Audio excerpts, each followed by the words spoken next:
Okay everybody, welcome to the garden.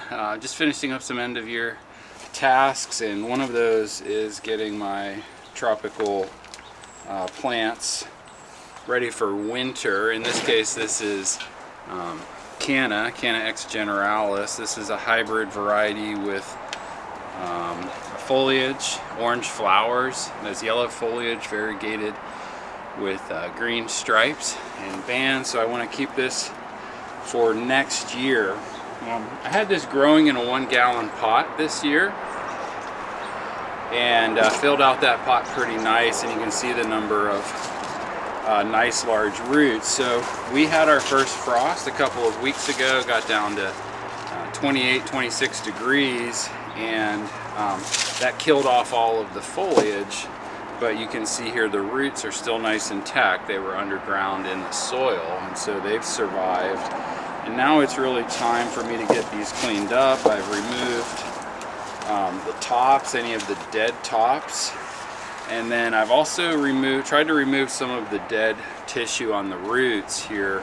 But I want to minimize the amount of cutting I do on these roots, because anytime I make a cut into live tissue, that will create an opportunity for rot and molds to develop. So if you look at this rhizome here, this part is the underground stem or rhizome, and then we can see some vegetative buds here. So 2, 3, 4, possibly 5 buds that will make a nice sized plant for next season. So what I'll do, I'm going to store this into a pretty large container for winter. I got it cleaned up, got the tops cleaned up, got the roots shaked out, tried to remove any of the dead tissue that I had on this plant and the roots to minimize the amount of rot. And then I'll continue to watch this throughout the winter. You can see a little rooting structure here. Part of that rhizome here, which will be storage tissue, so we want to keep as much of that as we can.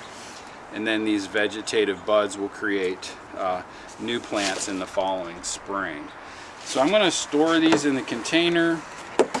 Probably pack these in with a little bit of peat moss. I could use sawdust. I could use paper shavings, shredded paper. Keep them pretty dry. I will check them every 2 to 3, probably once a month. I like to and get in there if I have to maybe do some spraying with Clorox, a 10% Clorox, to or possibly dry them out if they're staying too wet. So I will have to check these through winter. But this is a great cost savings, storing these vegetative structures over winter, and then they'll be good and ready to go for next year. I can either store them in the shed here, depending on outdoor temperatures. If it gets down into the 20s, I'll probably want to move from the shed into the garage. I want to maintain about, I would say, anywhere from 36 to 40 degrees on these roots to overwinter, and then get them ready to plant for next spring. So that's Canna X generalis, saving these rhizomes for next year to plant back into the garden. Okay, and with that, I will sign off. If you have any questions, just let me know.